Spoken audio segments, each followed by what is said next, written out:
Dobrý deň, vítam vás pri predstavení nového tabletu od spoločnosti HP. Je to HP Touchpad s operačným systémom WebOS. A čo sa týka táto verzia, čo teraz tu mám, je 32 GB, existuje ešte 16 GB, a je o trošku lacnejšia. Tento tablet je vybavený Wi-Fi, má Bluetooth a má dvojjadrový procesor o takte 1,2 GHz, sekunduje mu 1 GB RAM pamäte. Tuto asi zvonku moc z toho neuvidíme, takže sa pozrieme dovnútra. Takže toto je on, už trošku je vidieť tie otisky prstov, takže toto je on, HP Touchpad, ale to sa pozrieme na ňu až neskôr. Pozrieme sa prvé, čo obsahuje sa v krabici. Tak tuto na ľavej strane môžeme vidieť nabíjačku USB, ktorá je zakončená micro USB, nič na nej není špecifické. Toto je ona. A ďalej ešte tu máme nabíjačku, ktorá má USB, a jeden problém je, že to je americká. Tým pádom buď sa na ňu dokúpi takáto redukcia, alebo sa kúpi nová nabíjačka na USB. Ja som to zatiaľ riešil takto, ale nevypadá to moc pekne. Takže ďalej sa pozrieme, tuto v strede máme takú krabičku, v ktorej sa nachádzajú manuály a tuto sa nachádza leštenie displeja handrička, ktorá odstraňuje práve spomínané tie otlačky z toho displeja. Dobre, takže toto by bolo zatiaľ všetko z krabice a my sa môžeme presunúť k našemu tabletu. Takže ten tablet je celoplastový, aj nazadu aj vpredu, je lesklý, tým pádom veľmi dobre zanecháva otlačky prstov, ale na to nám slúži tá handrička predsa. Ten displej je kapacitný, teda reaguje len na prsty a nie na pera a tak ďalej. Čo sa týka spredu, môžeme vidieť tuto jedno tlačidlo, ktoré zároveň aj zapína, ale k tomu sa presunieme neskôr. Ďalej vpredu tiež môžeme vidieť kamerku, ktorá má 1,3 megapixela rozlíšenie. Ďalej na bokoch sú dva veľmi dobré externé reproduktory s hlasitosťou veľmi dobrou. Na spodnej strane máme len micro USB konektor, potom na ďalšej bočnej strane máme regulátor hlasitosti, a toto neviem čo je zatiaľ. Asi sa myslí, že sa bude robiť ešte nejaký upgrade, tak je to tu na to. Neviem, na čo to slúži zatiaľ. Ďalej toto na vrchnej strane je to zapínacie tlačidlo. V strede máme mikrofón a tuto je to 3,5 mm jack. Z úvodnej strany je len logo a informácie o produkte. Takže toto je on, HP Touchpad, má tam G-senzor, čo sa týka jeho výdrže, má asi 8,5 hodinovú výdrž batérie na prehľadávanie internetu a tak klasicky normálne vám vydrží aj cez jeden deň. Takže to by bol pohľad zvonku a my sa pozrieme na tú softvérovú výbavu, čo nám všetko ponúka. Takže má G-senzor, teda preklapanie displeja je úplne samozrejmosťou. Takže sa pozrieme na ňo.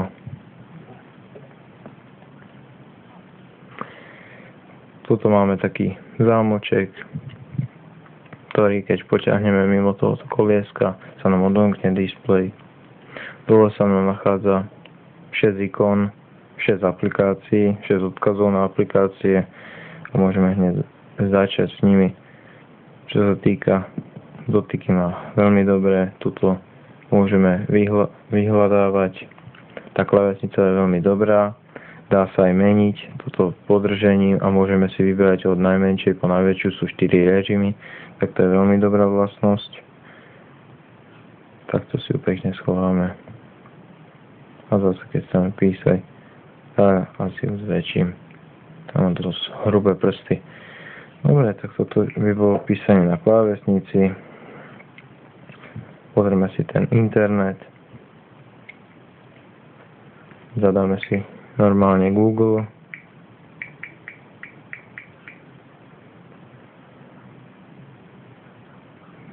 Dosť rýchlo sa to načítalo a môžeme si prehľadávať, čo chceme. Presne bežný, úplne normálny webový prehľadávač. Takým gestom z dolnej strany hore, počiahnutím sa nám tá aplikácia minimalizuje. Keď ju chceme naspäť, klikneme raz na ňu a zase si ju môžeme takto spraviť, alebo túto na tlačidlom, ktoré nás vráti späť na túto obrazovku. A keď chceme vypnúť túto aplikáciu, lebo ona stále beží, tak ju potiahneme buď hore, sa vypne, alebo ju, skúsim ďalšiu aplikáciu a tú aplikáciu potiahnem dole a tiež sa mi vyhodí. Dobre, tak toto bol webový prehľadávač. Teraz máme tu e-mailového klienta, ktorý nám ukazuje všetky maily, ktoré nám prišli na danú zadanú adresu. Mám tu pekne zoradenie, kedy, ktorý deň. Keď chcem vidieť náhľad, kliknem si na nejakú a tu sa mi ukáže na pravej strane. Je to teraz dosť malé, tým pádom tuto dole, keď posuniem si ju, tak sa mi dá teraz na celú obrazovku, kde si môžem už kľudne, pohodlne čítať daný mail. No zase naspäť, keď potrebujem si zmeniť. A tak toto funguje. Zase to gesto a vypnem ho. Dobre, táto aplikácia je kalendár, kde si môžem zapisovať nejaké udalosti a čo treba. No tu asi nič. Len ukazuje a tomu som sa ešte moc nevenoval. Ďalšia aplikácia, ktorá tu je aplikácia na prehľadávanie fotiek a videa. Tu mám pekne na boku zoradené, ako sa nachádzajú tie súbory a tu už mám náhľady na tie súbory. Tuto sú predvolené od HP Touchpadu, takže tu si môžem pozerať fotky. Funguje tu pinch to zoom, to je taká vlastnosť, že si môžem približovať prstom. Takže tak. A zase ide to. A to existuje pri všade. Pri prehľadávaní internetu si môžem zväčšovať, zmenšovať písmo a tak ďalej. A zase to minimalizujem a vypnem si. Čo sa týka ešte túto aplikácii, mám tu Bing mapy.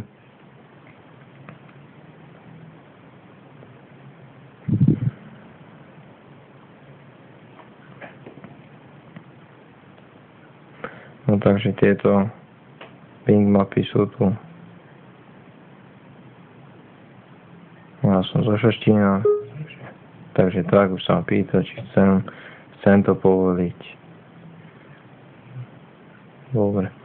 Tuto si môžem pozrieť, aký typ mapy chcem zobraziť, či satelitnú, či chcem sa dívať z táčej perspektívy a tak ďalej. Napríklad dáme tu táču perspektívu.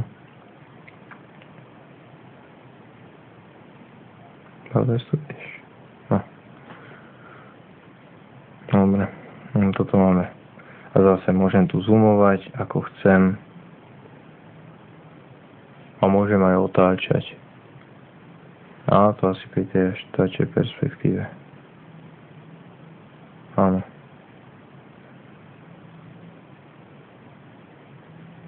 No, takže toto by boli mapy od Bingu. Vidíte, takto si môžem otáčať tiež tými mapami a zase si priblížiť a otáčať, ako potrebujem. Dobre, tak toto boli mapy. Čo sa týka ďalších aplikácií, Máme tu messaging, ktoré slúži na písanie. Ďalej Quick Office HD, slúži na kancelárske písanie, vytváranie prezentácií. Adobe Reader je na pozeranie si PDF súborov.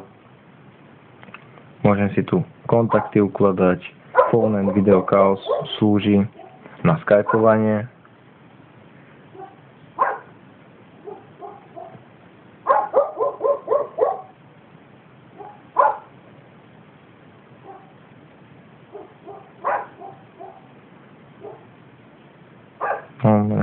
A mám tu hneď Skype, môžem sa prihlásiť, ale nebudem teraz nikým skypovať. Ďalej máme tu aplikáciu na Facebook a na YouTube. Tá aplikácia na Facebook je rovnaká ako u iných mobilných zariadení, tak to nebudem viacej rozoberať. A YouTube to isté. Prejdeme k ďalším aplikáciám, ktoré sa doinštalujú pomocou aplikácie HP App Catalog. To je ako u Androidu, je to Android Market, tu je to HP App Catalog, a kde máme na výber veľmi veľa aplikácií.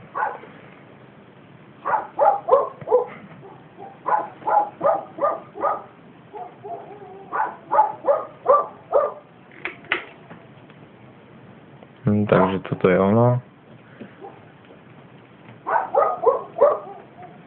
Tak môžeme si vyberať categories. Si zvýšim jas, aby to bolo dobre vidieť. Máme tu zoradené all application, books, business, education, finance, food, games, lifestyle, music. A tuto hore máme paid, free and new. Tak podľa toho si môžem vybrať, dám si najnovšie aplikácie, ktoré sa teraz akurát vytvorili.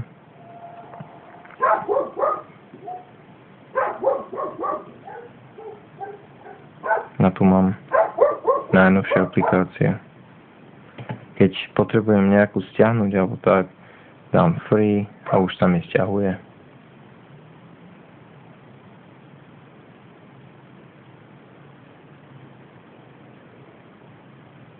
Takže takto.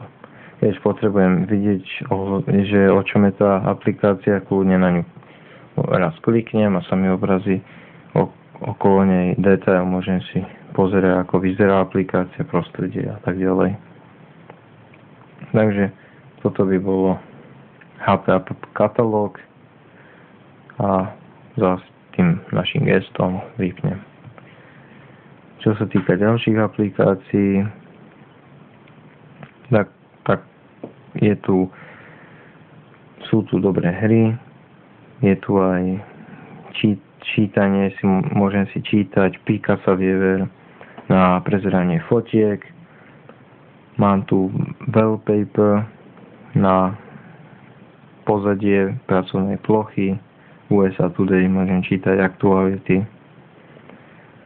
Čo sa týka favorites, tam si môžem dávať aplikácie, ktoré sa mi najviac ľúbia. Mám tu zatiaľ 3 aplikácie, sú to hry. Máme možnosť mať v tomto tablete aj Angry Birds a to HD. Tak veľmi dobrá kvalita to je. Je to veľmi dobrý hrací zážitok. Takže tak si vyberiem to najlepšie, aby som zvládol. A normálne ako v mobile, len trošku väčší displej. Dobre. Tak takto sa môžem hrať. A zase tým gestom a minimalizujem a môžem vypnúť.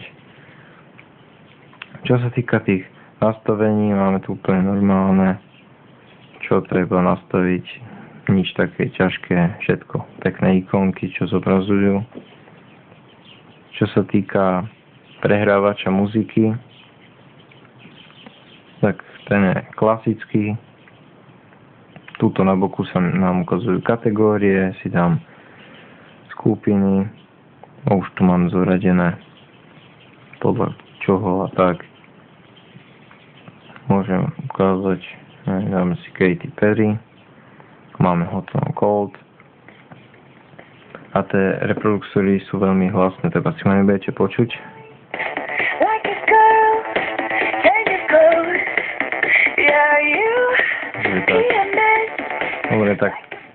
toto boli reproduktory.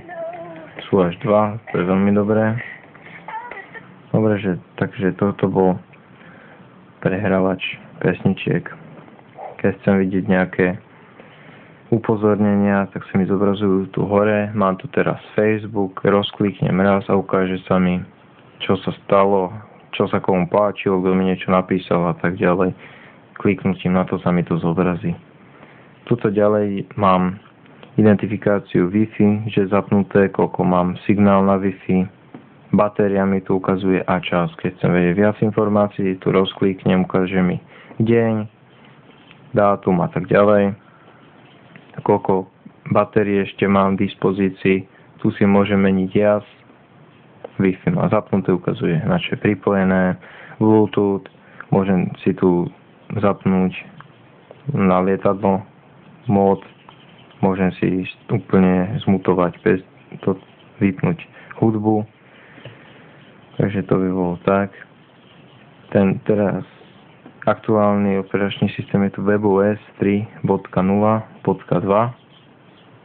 Takže toto bola taká krátka recenzia tohoto tabletu HP Touchpad. Je tu aj gravity senzor, akorát sa mi zmenila pracovná plocha. Pozadie pracovnej plochy. Tak, toto je 32 GB verzia a toto bola zatiaľ asi prvá recenzia tohto produktu, tak lajkujte a povedzte druhým, nech si to pozrú. Dovidenia.